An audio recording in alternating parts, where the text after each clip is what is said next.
आस्था की जेठानी देवी बहुत चालाक थी। शुरू से ही उसने सोच लिया था कि वह अपनी देवरानी को कभी भी अपने से आगे नहीं बढ़ने देगी। आस्था उसे वैसे ही सीधी साधी देवरानी मिल गई। आस्था की शादी को कुछ ही दिन बीते थे। एक दिन घर में रिश्तेदारी की कुछ खास औरतें आने वाली थीं। तभी देवी अपनी सास से बोली, माँ जी, ये तो आप ना मेरे साथ नाइंसाफी कर रहे हो।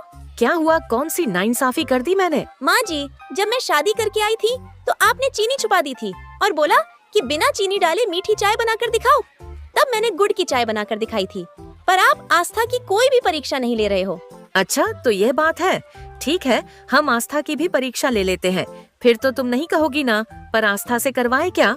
बिना घी के पराठे। आप आस्था को बोलो कि आज जो मेहमान आ रहे हैं वह उनके लिए बिना घी के मुलायम पराठे बनाए। पराठे बिना घी के तो सूख जाएंगे। यही तो मैं चाहती हूँ कि पराठे सूखे और आस्था परीक्षा में फेल हो जाए। क्या हुआ? क्या सोच रही हो?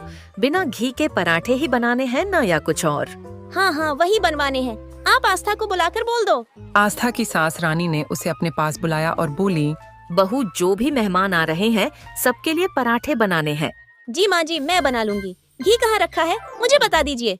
बहू, पराठे में घी नहीं लगाना, बिना घी के पराठे बनाने हैं। मुलायम बनाना, पराठे मुलायम होने चाहिए। माँ जी, बड़ी मौसी जी के तो दांत ही नहीं है, नकली दांत है। वह तो वैसे भी मुलायम पराठा खाती हैं। हाँ, दांत तो बड़ी मौसी जी के साथ साथ जेठानी जी के भी खराब है। कई बार बोलती है कि सख्त चीज नहीं खानी। आस्था बहू, इस बात का ख्याल रखना, पराठे सूखने नहीं चाहिए। जी, मैं इस बात का ख्याल रखूंगी। आस्था रसोई में पराठे बनाने के लिए चली जाती है और देवी मन ही मन हंसने लगती है। अब आएगा मजा, जब पराठे लकड़ी की तरह सूखे होंगे और यही माँ जी को पता चलेगा कि उनकी बड़ी बहू ज्यादा समझदार और बेहतर है। छोटी बहू तो बेकार है।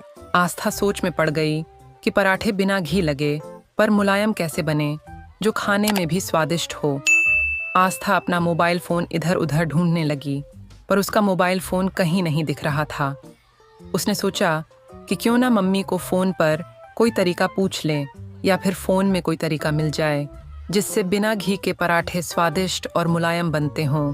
पता नहीं मैंने अपना मोबाइल फोन कहाँ रख दिया। नहीं तो मैं मम्मी से पूछ लेती या फिर फोन में सर्च कर लेती, कोई तरीका मिल जाता। अब क्या करूं? देवरानी जी, आपका मोबाइल फोन मेरे पास है। माँ जी ने बोला है कि जब तक आप पराठे नहीं बना लेते तब तक मोबाइल मेरे पास रहेगा। भाभी, बस 1 सेकंड के लिए मैं फोन में सर्च कर लूं कि बिना घी के पराठे मुलायम कैसे बन सकते हैं। नहीं, बिल्कुल नहीं, फोन में देखकर कुछ नहीं करना। माँ जी ने तुम्हें जो काम बोला है उसे खुद करो, नहीं तो वह गुस्सा करेंगी। देवी भाभी, आपको ऐसा तरीका पता है जिससे पराठे घी लगाए बिना मुलायम और टेस्टी बन जाए? नहीं, मुझे कोई तरीका नहीं पता, और अगर पता भी होता तो मैं तुम्हें क्यों बताती। मैं तुम्हारे नंबर थोड़ी बढ़ने दूंगी। मतलब कि काम तुम्हें दिया गया है और बताकर मैं तुम्हारे नंबर बढ़ा दूं। सबके बीच में तारीफ के पात्र बनो तुम, और वो भी मेरे से पूछकर। हाँ हाँ, नहीं, पहली बात तो मुझे पता नहीं, और दूसरी बात पता होता तो भी ना बताती। देवी का ऐसा नेचर देखकर आस्था हैरान रह गई। देवी मुंह बनाती हुई रसोई से बाहर चली गई। भाभी का नेचर कैसा है, ये बात किस तरह से करती है? मैंने तो इनसे सिर्फ हेल्प मांगी थी, ये तो बहुत ही अजीब सा व्यवहार कर रही है। और मेरा मोबाइल फोन भी ले लिया, जैसे मैं इनकी देवरानी नहीं कोई दुश्मन हूँ। मुझे खुद ही कुछ सोचना होगा, ये तो मेरी हेल्प करेंगी नहीं। आस्था सोचने लगती है, तभी उसे कुछ याद आता है। अरे हाँ, एक बार मम्मी ने बताया था कि अगर आटे में दूध मिला दो तो पराठे पर घी लगाने की जरूरत नहीं होती। थैंक यू मम्मी, मुझे आपकी वो बात याद आ गई। आज आप यहाँ मेरे साथ नहीं हो, पर आपसे सीखी हुई वो बात आज मेरे काम आ रही है। हाँ, मैं दूध का आटा गूंथकर उसके पराठे बनाऊंगी। नमक अजवाइन के दूध के पराठे। आस्था ने खूब सारा दूध लेकर आटे में अजवाइन मिलाया और दूध का आटा गूंथा। अच्छे से मुलायम आटा तैयार हो गया। जब मेहमानों ने आस्था के हाथों के बने पराठे खाए तो सबको इतने स्वादिष्ट लगे कि सबने बहुत तारीफ की।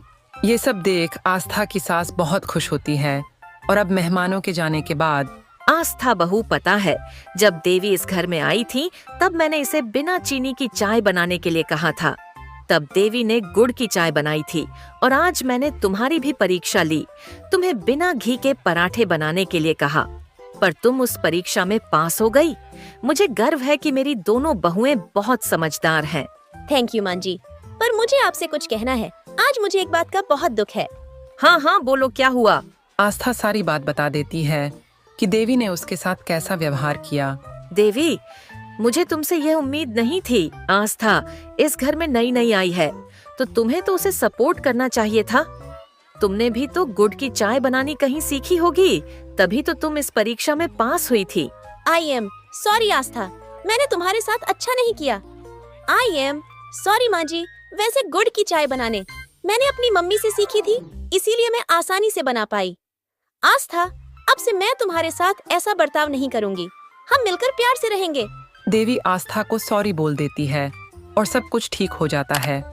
इस कहानी से हमें यही सीख मिलती है कि कभी ना कभी सीखा हुआ ज्ञान हमारे जरूर काम आता है। इसलिए जहाँ भी ज्ञान की कोई बात सीखने को मिले तो हमें जरूर सीखनी चाहिए। यही एक समझदार व्यक्ति की पहचान है।